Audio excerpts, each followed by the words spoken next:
कृष्णं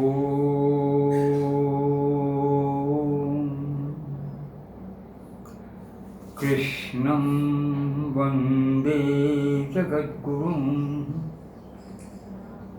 प्रिय स्वजनों, चिरकाल से एक बात भारतीय वाङ्मय में अत्यधिक स्पष्ट और आग्रह के रूप में दी गई है कि संपूर्ण ब्रह्म जो है विश्व में है। विश्व के कण में वही छाया हुआ है। हम किसी न किसी संदर्भ में इसकी बात को करते रहते हैं। वास्तव में जब धर्म अर्थ काम मोक्ष से संबंधी विचार होता है तो धर्म अर्थ काम उसमें भी वही है और मोक्ष में भी वही है। पर धर्म अर्थ काम प्रवृत्ति मूलक है और मोक्ष निवृत्ति मूलक है। तो प्रवृत्ति और निवृत्ति क्या है क्या नहीं है, इस विषय की व्याख्या अपने शास्त्रों में पर्याप्त होती रहती है। अफसोस इस बात का है कि वेद की हम खूब प्रशंसा करते हैं, स्तुति करते हैं, गीत गाते हैं, किंतु जिस समय हम इन सब चीज़ों पर विचार करते हैं और कभी कभी हम अपने स्वयं के खड़े हुए और इस प्रकार के समुदाय को सामने रखते हैं तो हम वेद की खींचत आने की व्याख्या इस प्रकार से करने लग जाते हैं कि वो वेद की व्याख्या न होकर के जैसे हमारे अहम के शब्द हैं।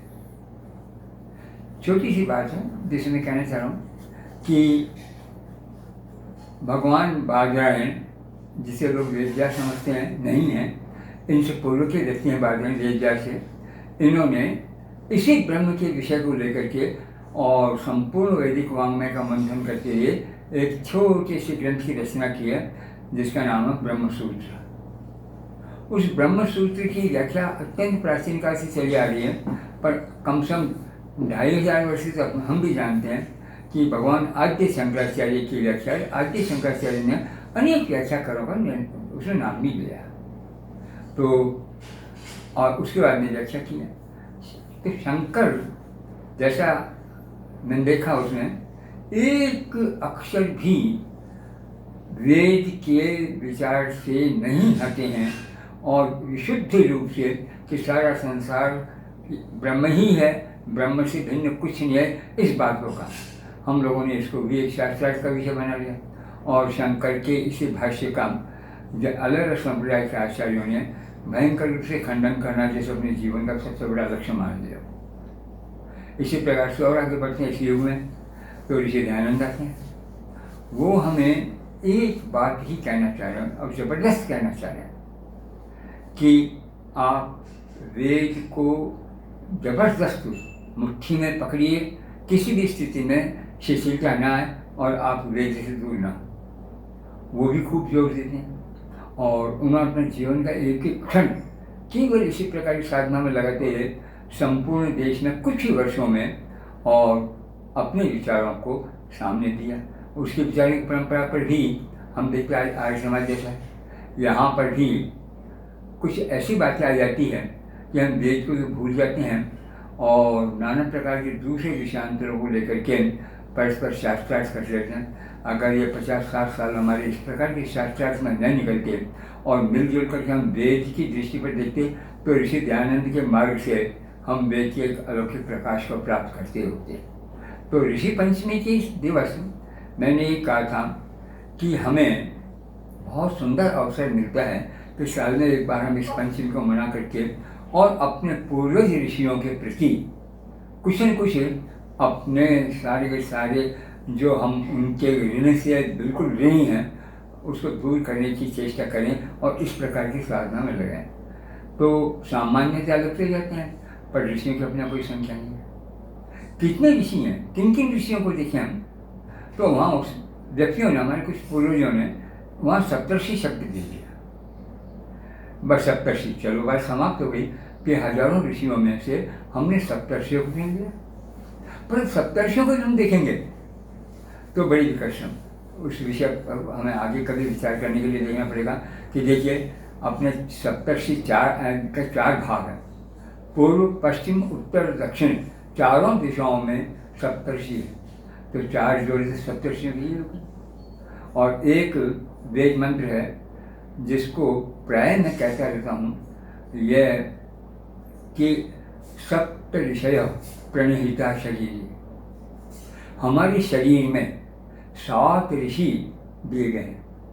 सप्त रक्षन्ति सदम प्रमाणम, और इस सातों बिना किसी प्रकार के विलंब के, बिना किसी प्रकार के प्रमाद के और दिन रात हमें रक्षा करते रहते हैं।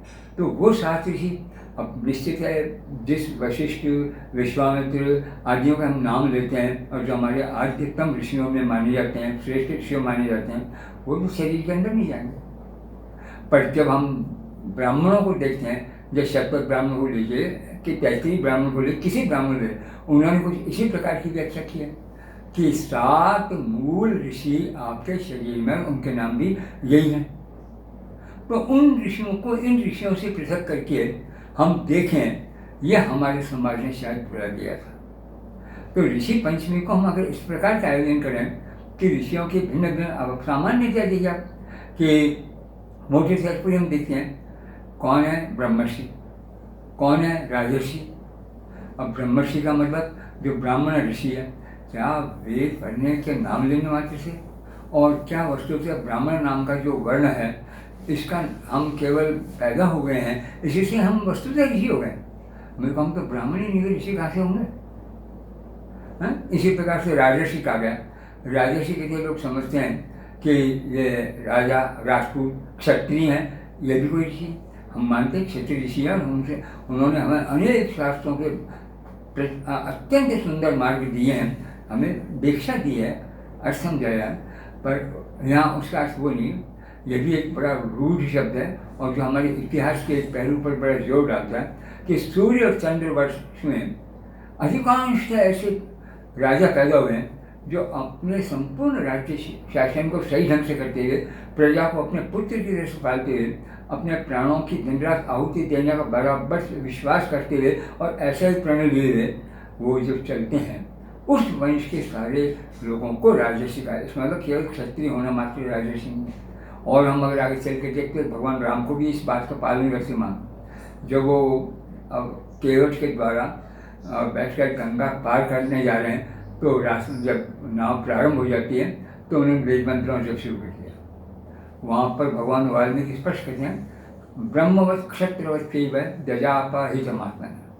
ये जो राम है, ब्रह्म से संबंधित सारे मंत्रों को और क्षत्र से संबंधित सारे मंत्रों को जपते हुए आगे जा रहे थे। तो इसका मतलब 2 विशेष बल है ब्रह्म के, जिसमें एक को हम ब्रह्म बलि कहेंगे, दूसरा क्षत्र बल कहेंगे। उसकी प्राथमिकता को दृष्टि में रखकर राम काम कर रहे हैं। तो ऐसे आप विचार करें तो हम वेद पर आते हैं, तो वेद में चारों जो हैं वेद हैं, आपका ऋग, यजुः, साम, यजुः, और इनकी अनेक शाखाएं हैं।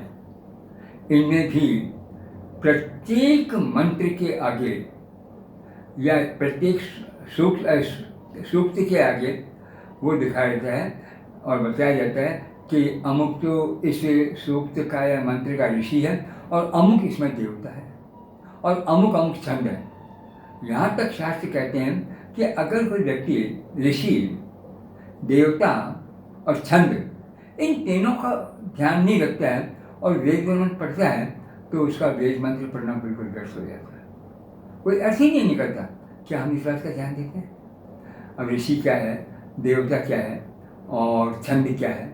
अब ऋषि देवता तो फिर भी हम लोग जैसे से याद रख लेंगे, पर वेद के हजारों छंदों में से छंद निकालना ये हमारे लिए हो ही, यानी संपूर्ण छंद का सामान्य ज्ञान तक नहीं हो, तो क्या होगा? तो ऐसी स्थिति में जब ये कहा जा रहा है कि रात दिन हम ब्रह्म की चर्चा करते हैं, तो क्यों नहीं एक बार वेद का ही ऐसा कोई सूक्त लिया जाए जो ब्रह्म के द्वारा सृष्टि के रचना को बताता है और स्वयं इस ब्रह्म के रूप में सृष्टि के कण कण में है, तो कुछ दिशा मिले।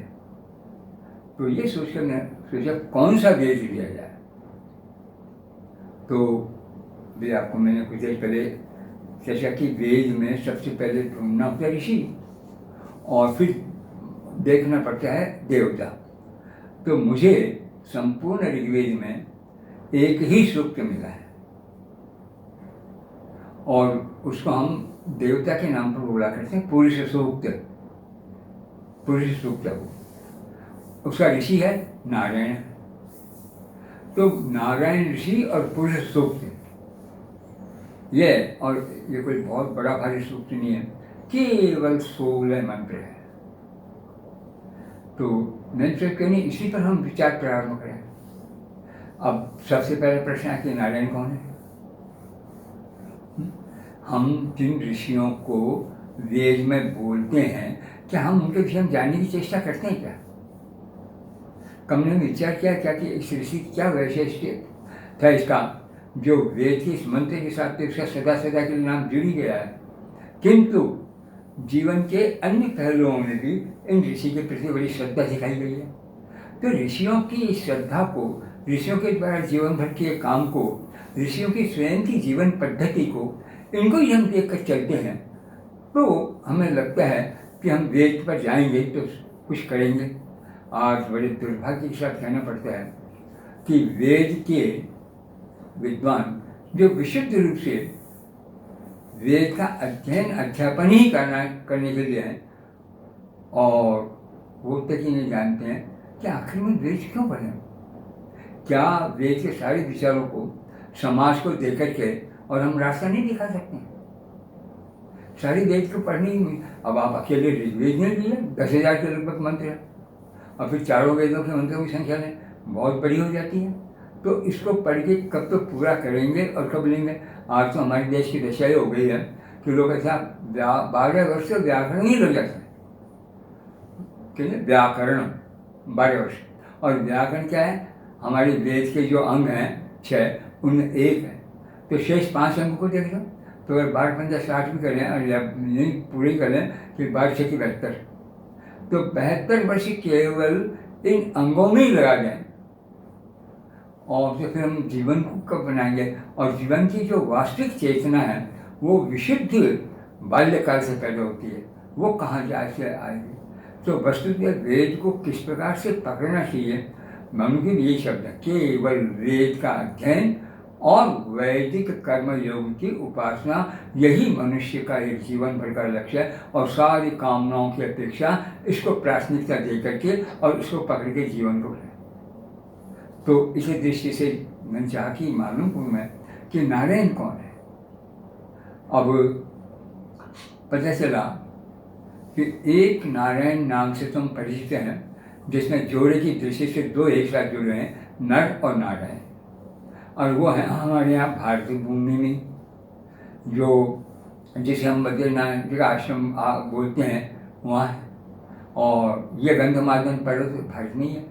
तो भारत भूमि में ही गंधमादन पर्वत पर और बद्रिकाश्रम में भगवान नर नारायण का एक जोड़ा माना जाता है, और उसका कोई काम नहीं है जन्म से ही, और वो केवल तप तप तप कुछ न लगा हुआ है, क्या नर लोग क्या नारायण। तो अब ये हमारे सामने नारायण है, तो क्या इसको हम वेद ऋषि माने या नारायण कोई और है? जब इस पर मैंने एक विहंगम दृष्टि से भी थोड़ा जम करके भी विचार किया, तो मुझे लगा कि जिन्हें हम नर नारायण नाम से जानते हैं, वही ऋषि नारायण इस वैदिक सूक्त के भी निर्माता ऋषि है। चलिए एक बात पता चला। तो मैंने कहा जो ऋषि अब नारायण के विषय में जब पढ़ते हैं तो ऐसा लगता है कि जो कुछ ब्रह्म के लिए कहा जा रहा है वही नारायण के लिए कहा जा रहा है। एक एक कण कण के अंदर और भगवान नारायण जो है वो नर उनका नित्य साथी है और नारायण उनका। और आप जानते हैं अगर ईश्वर के बाद में ईश्वर की प्रदत्त शक्तियों के आधार पर संसार की अगर कोई श्रेष्ठतम वस्तु है वो मनुष्य है। भगवान व्यास बड़े जोगरा शब्दों में कहते हैं, न मानुषा श्रेष्ठतरम नहीं किंचन। संसार में मनुष्य की मनुष्यता से बढ़कर और कोई दूसरी बात नहीं है। तो जब मनुष्य की मनुष्यता सर्वश्रेष्ठ है, तो ऐसा जो नर उनका कभी पृथक न होने वाला जबरदस्त साथी है, तो स्वाभाविक रूप से नर में भी एक क्वेश्चन पूछना चाहिए। अगर हम इस दृष्टि से विचार करके देखते हैं तो नर का दूसरा नाम है पुरुष है। तो क्या अपने साथ रहने वाले उन नर की संपूर्ण शक्तियों को बतलाने के लिए स्वयं नारायण ने ही अपने नर की इस प्रकार से स्तुति की है क्या? और हमारे सामने नर की स्तुति में उसको पुरुष नाम दे करके और एक जो सुंदर, वास्तव में तो मानना पड़ेगा कि इस सूक्त से बढ़कर दूसरा कोई सूक्त नहीं है। और एक और ऊपर आनंद की बात ही आ जाती है कि यह सूक्ति चारों वेदों में है, बस सामवेद में इसलिए पूरा नहीं है कि जितने इनके मंत्रों पर गीतियाँ हो चुकी हैं प्राचीन ऋषियों की, उनको तो हमने संभाला है। हर 3 ऋचाओं पर एक साम होता है और हजारों साम है। तो कौन सा साम किस ऋचा पर कितने बार किन किन ऋषियों ने किस प्रकार से गाया, ये एक अलग है। तो सामवेद की तो वस्तुतः पुस्तक बनना ही बड़ा कठिन है ग्रंथ के रूप में, क्योंकि सारे ऋग्वेद के मंत्र सामवेद नहीं बदले जाते। पर जो दूसरे जहाँ अर्थ के आधार पर और वेद की क्रिया के आधार पर हम चलेंगे तो उस अर्थ की और उस वेद की क्रिया के आधार पर दूसरा क्रम जो आता है वो यज्ञ का आता है। और यज्ञ की प्रक्रिया को संपन्न करने वाला जो वेद भाग है उसका नाम है यजुर्वेद। तो उस यजुर्वेद में भी बिल्कुल देखिए 16 मंत्र थोड़े से परिवर्तन के साथ कहीं कहीं है, जो व्याख्या के समय पर देखेंगे इस समय नहीं, उसमें 16 मंत्र है। पर ऋग्वेद में ये जिस प्रकार से 10वें मंडल का 90 नंबर का जो है सूक्त है उसमें 1 से 16 बस 17वां कोई नहीं है, ऐसे यहाँ नहीं है। यहाँ पर 16 पूरे हो जाते हैं और एक नाम और दे दिया जाता है और वो नाम है उत्तर नारायणीयम। अब उत्तर नारायणीयम का क्या होता है कि ये जो कुछ हमने नारायण के 16 मंत्र लिए हैं इनके कुछ उत्तर भाग को हम समझेंगे तो हमें और कुछ बहुत अच्छा समझ में आ जाएगा। तो अब यहाँ देखना पड़ेगा कितने बड़ी आश्चर्य की बात है। मैं इसलिए थोड़ा सा विस्तार से बताना चाह रहा हूँ आपको कि ऋग्वेद के पुरुष सूक्त के ऊपर अनेक लोगों की कृतियाँ देखी हैं, पर इस दृष्टि से किसी विचार नहीं किया कि वास्तव में पुरुष सूक्त से का महत्व और किसने है, ये ऋषि नारायण और पुरुष कौन है। यहाँ अथर्ववेद में यह सूक्त ज्यों का त्यों है, पर एक आश्चर्यजनक बात है, एक दूसरा सूक्त और हो गया और वो सूक्त है लगभग 33 मंत्रों का। उस सूक्त का ऋषि भी नारायण है और उस सूक्त का देवता भी पुरुष है। तो इसका मतलब नारायण ने एक तो ऋग्वेद के अंदर सूक्त दिया ही है जो चारों वेदों में अपने ढंग से आ गया, और दूसरा उसी अथर्ववेद में स्वयं भी अपने एक दूसरे मंत्र को जो एक प्रकार से इन 16 मंत्रों की व्याख्या करने का काम करता है और नारायण के नाम से और पुरुष के नाम से प्रस्तुत किया। इसका मतलब उसमें इसमें कोई भेद नहीं, दोनों का जानी चाहिए थी। जब इन सब चीज़ों को हम देखेंगे और विचार करेंगे तो ऐसा लगता है कि हमने कभी प्रामाणिकता से सोचा ही नहीं है कि वस्तुतः वेद क्या है।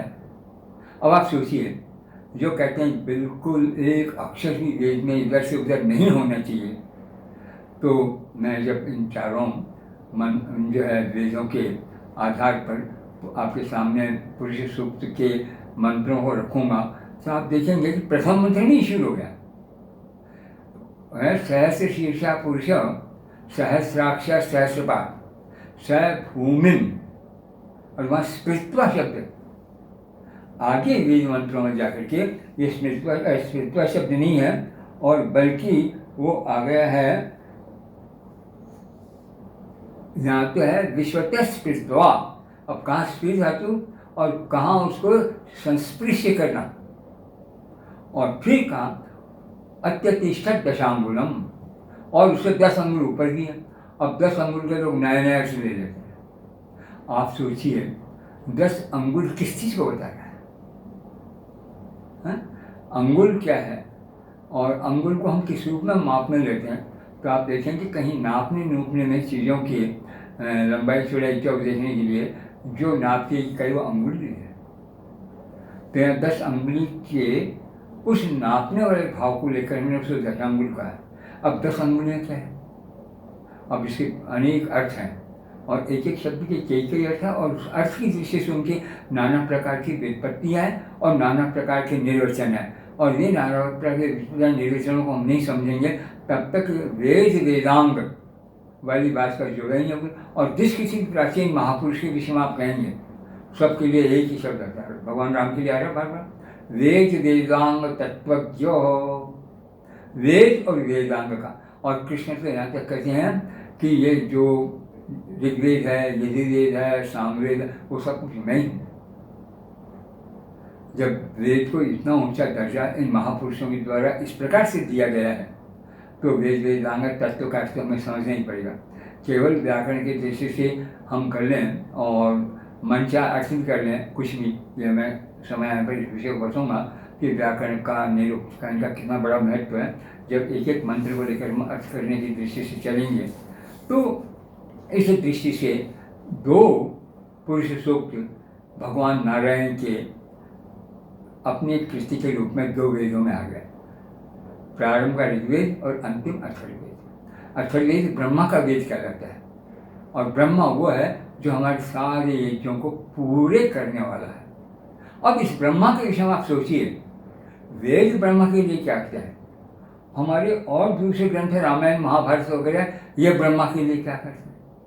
महाभारत में अनेक प्रसंग ब्रह्मा के और नारायण के विषय में आ रहे हैं। खास करके यदि महाभारत के शांति पर्व के आप 340 से लेकर 49-50 तक के अध्यायों को देखेंगे तो ऐसा लगेगा कि विभिन्न ऋषियों के द्वारा विभिन्न रूपों में कई बातें हैं। एक बार नारायण जी स्वयं जो है यहाँ श्वेत द्वीप में पहुँच गए और श्वेत द्वीप का परिचय अगर आप देखना चाहिए तो ये शास्त्र से कहते हैं कि उत्तर और पूर्व का जो महासागर है, अब अगर हम जानते उत्तर पूर्वी महासागर मिलते ही नहीं, उत्तर महासागर अलग मिलता है, पूर्व का महासागर अलग मिलता है। और इससे ऐसा पता चलता है उत्तर पूर्व के महासागर में भगवान नारायण का और नर का एक दूसरा रूप और है। तो जो व्यक्ति यहाँ भी है, जो व्यक्ति वहाँ भी है, वो व्यक्ति अपने इस प्रकार के दुगने स्वरूप को लेकर के आपके सामने प्रस्तुत हो रहा है। तो नारद घूमते थे, सब जगह आते थे, भगवान के परम भक्तों में माने जाते हैं, वो नारायण के सामने आकर कुछ बातचीत करते हैं तो नारायण फिर उन्हें बहुत सी बातें समझाते हैं। तो उन बातों से होता है कहते सारे वेद आदि का करने वाला कोई नहीं। तो व्यक्ति संपूर्ण वेदों का करने वाला कहीं वेदों में उनका नामो निशान तक नहीं है। अब समझ फिर नारायण ने वेद कैसे बनाए होंगे? आपकी प्रेरणा में भी वही नारायण हुआ यदि सोच आप ईमानदारी से सब कुछ बातों को भूल करके और त्योहार को दूर नमस्कार करके वेद के प्रति लगेंगे तो ऐसा लगेगा कि नारायण ही कुछ बोल रहा है। और इसका प्रमाण सबसे बड़ा यही, आपको प्रतिदिन संध्या के समय में एक मंत्र बोलने को कहा गया, तत्सवितुर्वरेण्यं भर्गो देवस्य धीमहि धियो यो नः प्रचोदयात्। वो देवता हमारी बुद्धि को हमें प्रेरणा देता है। आज हमारी बुद्धि क्या बकवास है, बेच है। अब पुरुष को बोल गए हैं, करना पड़ता है, ये काम हमें करना पड़ता है, लगा गए, यह कहकर आप चलते जाएंगे। ये धियो यो न प्रचोदयात् की प्रार्थना आपकी सार्थक प्रार्थना है, या हमें ये भी करना है। अगर काम करने के लिए जा रहे हैं, जाते थे और आज काम बिगड़ जाए, दरवाजे में वापस आकर के और कहीं भी जो अपनी कोई पूजा वूजा की सामग्री होगी उसे नाम और फिर भागते हैं। क्या सचमुच नारायण के जहाँ नारायण के प्रति नारद के जो प्रश्न होते हैं वो कुछ ऐसे ही प्रश्न आते हैं। नारद को लोगों ने क्या प्रसिद्ध कर दिया, क्या नहीं कर दिया, इस विषय में चर्चा नहीं करूँगा। पर ये 2 जनों के बीच में लड़ा करके और एक आनंद लेने वाला व्यक्ति नारद है। पूरे भारतीय प्राचीन मांग में नारद का एक रूप कहीं भी नहीं मिलता, पर लोक कथाओं को हमने इस प्रकार से अपना लिया कि हृदय से निकलती नहीं है। अब एक आप लोगों ने उपनिषद पढ़े होंगे, अपने छांदोग्य उपनिषद भी है, बड़ा प्रसिद्ध है। शरद कुमार मिल जाते हैं, नारद पूछते हैं कि प्रभु आपके दर्शन हुए, बोले आप कि बोलो नारद क्या बोलते हो? कि मैं कहता हूँ कि जिससे हम इतनी बड़ी सत्ता मानते हैं, क्या है क्या नहीं है सब कुछ है, लेकिन मैं सब पढ़ता हूँ, मैं बिल्कुल स्पष्ट नहीं आ पाता ही ना। तो उनका पहला प्रश्न है कि ऐसा बोलना तुम क्या पढ़ रहे हो? तो नारद जवाब देता है ऋग्वेदम भगवो अध्ययनी, हे भगवान मैं ऋग्वेद पढ़ता हूँ, यजुर्वेदम, सामवेदम, चतुर्थम अथर्ववेदम। और पहले व्यक्ति नर नारायण की बात में अगर किसी का क्रम है तो इन 4 संत कुमारों का क्रम है, जो सदैव इसी प्रकार के 5 से 10 वर्ष की उम्र के एक बच्चे की तरह से रहने वाले हैं, और नर नारायण की बात नहीं होता। तो वो कहते हैं मैं ये ऋग्वेदम भगवती, यजुर्वेदम, सामवेदम, अथर्ववेदम, इतिहास पुराणम पंचमम वेदानाम वेदम, और 5वां वेद में पढ़ता हूँ जो वेदों का भी वेद है, और जिसका नाम है इतिहास पुराण। हम सोचते ईश्वर ने जब वेद बना दिए, सृष्टि बनी ही नहीं थी, मनुष्य बने ही नहीं थे, तो वहाँ इतिहास कहाँ से आएगा? इसलिए हमारे एक बार ये भी खड़ा हो गया कि नहीं, वेद में इतिहास है ही नहीं। अब आप सोचिए, सनत कुमार के समक्ष नारद जैसा व्यक्ति, ये कोई पुराण की कथा नहीं है, कोई रामायण महाभारत भी नहीं जो कथा के नाम पर हम कुछ जोड़ दिया, ये विशुद्ध रूप से एक उपनिषद ग्रंथ है, और उपनिषद में ये प्रश्न किया।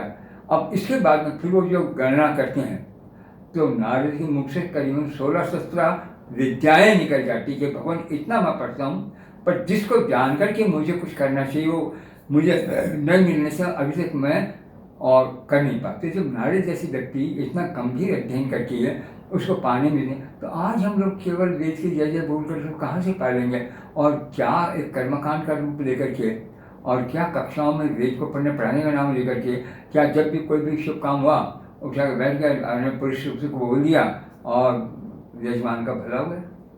ये कब है? जो नारायण जिसके रचयिता हैं, जिन्होंने इसको स्वयं को 2 बार दिया, और उसी नारायण के और भी इसी की व्याख्या करने वाले अनेक मंत्र हैं। जब आपको अथर्ववेद में करीब 8-10 मंत्र हैं जो सारे इसी केवल पुरुष सूक्त की ही व्याख्या करें। तो ऐसे जब नारायण, तो वहाँ नारद इन्हें नारायण के यहाँ भी पूछते हैं, नारायण से बात करते हैं, नारायण कहते देखो नारद, मैंने ये सब कुछ ब्रह्मा को दिया है, संपूर्ण अधिकार मैंने ब्रह्मा को दिया, और संपूर्ण जो कुछ भी करेगा, और फिर मैंने उसको भी कर दिया। तो अपने बेटे की तरह से मुझे आदेश देकर इस संसार को सही ढंग से चलाने का काम करना, तुझे किसी प्रकार का संकोच नहीं होना चाहिए। अब हम कहते हैं सारे 4 वेदों को 4 मुख से पढ़ने वाला कौन है? ब्रह्मा। और वो ब्रह्मा कह रहा है कि मुझे, और ये अपने उपनिषद भी कह रहे हैं, दूसरे मंत्र के, यो ब्रह्मांडम विदधाति पूर्वम, जो सबसे पहले ब्रह्मा का निर्माण करता, यो वही वेदांश प्रहिणोच तस्मै, और वही उस ब्रह्मा को वेद भी देता है। तो इसका मतलब स्पष्ट है कि ब्रह्मा वो प्रथम व्यक्ति है जो हम तक वेद को पहुंचाने वाले हैं। और उन्होंने किस प्रकार से वेद पहुंचाया कि नहीं, बहुत लंबी चौड़ी कथा पड़ी है। और ये जो बात मैं कहने जा रहा हूँ, ये भगवान नारायण ने नारद जैसे व्यक्ति को कहा है। चलिए, और इसको आप अन्यत्र भी देखे थे, जो मैं मंत्र बोला है, यह श्वेताश्वतर उपनिषद का है, यह भी उपनिषद का है, किसी इतिहास पुराण का नहीं है। क्योंकि इतिहास पुराण लोगों ने अपने ढंग से दिया है, ये भारतीय अपने पैरों पर कुल्हाड़ा मारने वाला ऐसा महान पाप का काम कर रहे हैं कि हम धीरे धीरे अपने आप को भूलते चले जा रहे हैं, और सोच रहे हैं कि आज तो हम वापस उस स्थिति पर जाएंगे। ठीक है, उस स्थिति पर जा पाए नहीं जा पाए, पर जब हमें पता चल गया कि एक मार्ग पर हम चल रहे हैं, मार्ग उचित नहीं है, तो कम से कम समझदारी होगी उसी वक्त हम उस मार्ग को छोड़कर दूसरे, हम जानते हैं मार्ग ठीक नहीं है और चले जा रहे हैं। ये जो समर्पण है इस प्रकार का कि जहाँ मनुष्य अपने सारे पुरुषार्थ से दूर बैठ गया।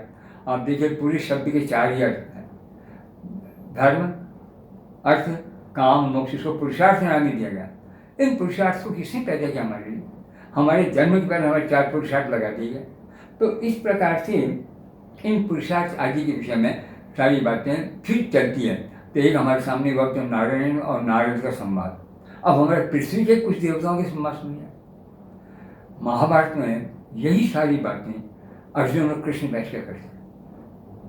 ये लोग क्षत्रिय हैं, और अर्जुन उन क्षत्रिय वीरों में है कि जो अपने बड़े भाई के सारी सेवा में रहता हुआ भी राज्य में उनके दिए आदेश अनुसार एक सुरक्षा का प्रबंध करके चलता है, बाकी समय आने पर। और उसने यही काम किया कि उसने अपने आप के अपने एक धनुर्वेद के लिए शिक्षा के लिए बुला लिया, और संपूर्ण भारतवर्ष में यहाँ तक कि यदुवंशी लोग भी, ये कृष्ण के बच्चे प्रद्युम्न आदि भी, वो अर्जुन के पास में और धनुर्वेद की शिक्षा लेने आते हैं, और उनको वही उसी प्रकार का जो ब्रह्मचर्य का पालन होता है कराते हुए अर्जुन धनुर्वेद की शिक्षा दे रहा। अब एक राजपूत है, इतना काम कर रहा है, सैकड़ों व्यक्तियों हजारों व्यक्तियों को मारता अकेला निर्द्वंद्व भाव से, और वो ब्रह्मचारियों को और स्वयं ब्रह्मचर्य में रहते हुए और शिक्षा देने का काम कर रहा। ऐसा जब अर्जुन और कृष्ण जब बैठते हैं तो उनमें जिस प्रकार की चर्चा जगह जगह होती है, शांति पर्व का ये भाग देखने लायक है कि अर्जुन कृष्ण से एक बात पूछता है। आज में मुझे आश्चर्य होगा कि आप बड़े बड़े अच्छे अच्छे विद्वान होंगे, ये कृष्ण, ये जो भगवान के इतने इतने नाम हैं और तुम्हारी भी नाम है, तो मुझे तुम इन नामों का निरीक्षण कर समझाओ, नाम क्या है। और कृष्ण ने वहाँ पर करीबन 10-15 नामों के निर्वचन के आधार पर, निरुक्ति के आधार पर बड़ा सुंदर निर्वचन किया, और उस निर्वचन को उन्होंने सुनाया और वहाँ व्यक्त कर दिया कि वो जो नारायण है वो मैं ही हूँ। यानी आपका गंधम वहाँ बैठा हुआ गंधमादन पर्वत पर, और वहाँ श्वेत द्वीप में बैठा नारायण वो मैं हूँ। और देख, तू मेरा चहेता, मेरा भक्त, मेरा सब कुछ नर तू ही है। और तू जानता है इस युद्ध में तूने क्या देखा है? उसने हाँ क्या, कि एक भगवान शंकर आगे आगे चलते जा रहे, मारते जा रहे, और मैं हाथ हिला रहा हूँ, तो कि मेरे ही आदेश था। अर्थात इस युद्ध को तुम लोगों को जीतना ही था, क्योंकि राजतंत्र में और प्रजातंत्र में मिला करके जिस प्रकार का द्वैध पैदा हो जाता है, और राजा ही जब धर्म मार्ग को छोड़ देता है तो प्रजा कहाँ से लाएगी? तो प्रजा अनुगामी होगी, जैसा राजा तैसा प्रजा, आदिकाल से चला रहा। अरे भगवान राम का नाम आज भी लोग रखते हैं, राम राज्य, क्यों? जैसा राजा तैसा प्रजा। आज कोई ये नहीं कहता कांग्रेस राज्य या फलाने का राज्य, रहता गया। तो वो मैं हूँ। और फिर जिस प्रकार से उन्होंने उन नामों का निर्वचन किया है, वो सारे एक तरह से नर और नारायण के नामों की व्याख्या करने वाले हैं। तो अब सोचिए, जिस नर नारायण की व्याख्या कृष्ण कर रहे हैं और बता रहे हैं मैं भी आदमी हूँ। और वास्तव में देखिए इसकी पुष्टि भी होती है कहाँ, कि जब युद्ध हो रहा है और अर्जुन कहता पर हाथ जोड़ के मैं नहीं लड़ता, अब मैं नहीं लड़ूंगा। अरे मैं तो समझ रहा था कि हमारी धरती चली गई, हमारी धरती चली गई, और वास्तव में हमें करना चाहिए ऐसे कुछ। पर जब मैं देखता हूँ क्यों मार से धरती के टुकड़े के लिए, और अपने इतने गुरुजनों को, अपने पूर्वजों को, यहाँ कई तो से दादा बैठे थे, इधर मामा वगैरह, नाना वगैरह, हर संबंध वाले, बेटों के संबंध वाले, अपने संबंध वाले लोग बैठे हैं, इन सबको मैं मारूं, केवल इतने से देखिए नहीं, मैं किसी भी हालत में यह राज्य सुख भोगने के लिए हत्या नहीं करूँगा। अभी जो कृष्ण कहते हैं, देख मैंने तुझे प्रेरणा दी है। अब ऐसी जगह जो कृष्ण उपदेश देते हैं, तो खैर उन्होंने उसे यह ऐसे नहीं कि अर्जुन को कितना प्यार करते हैं, सब कुछ करते हैं, पर आपको अगर गीता का ध्यान है तो भगवान क्या कहते हैं, शिष्यस्ते हम, मैं तेरा शिष्य हूँ। क्या मैं सब कुछ सोच समझ करके निर्माण करके सारा मैंने जो पढ़ा है उसको मस्तिष्क में दोहरा करके कृष्ण इतना अपना खो बैठा सारा का सारा वैभव बुद्धि का कि क्या करूँगा। तो शिष्यस्ते हम, मैं तुम्हारे शिष्य हूँ। शाजी तू मुझे शासित कर, शिष्यस्ते हम शाजी, कैसा मैं शिष्य हूँ? त्वाम प्रपन्नम, सब कुछ छोड़ करके एकमात्र तेरी सेवा में आ गया। अब आप सोचिए, कृष्ण के विषय में, अर्जुन के विषय में कृष्ण एक प्रसंग आने पर युद्ध के पहले ही कभी और बातचीत आने पर कहते हैं युधिष्ठिर को चिंतित दिखाई देते हैं। तो भाई युधिष्ठिर तुम चिंतित क्यों? तुम कृष्ण के क्या नाम से जो है अर्जुन आदि के विषय में सोचो, ये जो तुम्हारा भाई है, मेरा भ्राता है, मेरा शिष्य है, मेरा संबंधी है, मेरा सब कुछ है। अगर आवश्यकता पड़ी तो इसके लिए मैं अपने शरीर की एक एक बाउंड्री दे सकता हूँ, तुम निश्चिंत रहो, मैं देख रहा हूँ सब। और यही कृष्ण जब युद्ध के लिए जा रहे हैं तो अर्जुन से, अर्जुन देखो ये महादेवी है, इस महामाया का तुम यहीं पर एक बार प्रणाम करो और उसे प्रार्थना करो। तो महामाया अर्जुन वहीं प्रणाम कर बैठता है और महामाया तो वहाँ आकाशवाणी होती है कि तू क्या मांग रहा है? अरे वासुदेव सहायस्ते साक्षात नारायण, ये साक्षात नारायण तुम्हारे सहायक है और तुम नररूपोषि, मैं तुझे क्या वरदान दूंगी? तो ये तो युद्ध में विजय होनी ही होनी है। अब ये इस सारे भारतीय वाङ्मय को मथते हैं और ज़्यादा देखते हैं तो ये पता चल जाता है कि वस्तुतः अवतार क्या होता है, क्या नहीं होता है और इसकी आवश्यकता किस तरह से थी। और अवतार में सत्ता में लोग यही कहते हैं कि सारा ब्रह्म हो गया तो ब्रह्म तो कभी नष्ट होता ही नहीं है, तो जब संसार नष्ट होता है तो अपना अनेक बार नष्ट होता होगा। इन सब चीज़ों को भी हम देखते हैं कि किस प्रकार से दिया गया महाभारत में। तो वो कहते हैं कि ये जो ब्रह्मा प्रार्थना करते हैं कि विश्व जब कभी बाधा आती नारायण से कि नारायण आप हमें वो मार्ग दिखाओ, देखिए मैं 7वां ब्रह्मा हूँ जिसको आपने जन्म दिया। अब महाभारत अब उस आधार पर मगर ब्रह्म के आयु को सबको निकालें तो आज अरबों वर्षों से ज़्यादा हमारे ब्रह्मा के एक एक दिन निकल चुके हैं। एक एक वर्ग 4 अरब 32 करोड़ वर्ष का होता है ब्रह्मा का एक दिन, और ऐसे ब्रह्मा के 100 वर्ष हैं। अब आप कितनी बार निकाले, 36,000 ब्रह्मा ने दिन निकाले हैं, तो 36 दिन किस तरह से निकलेंगे?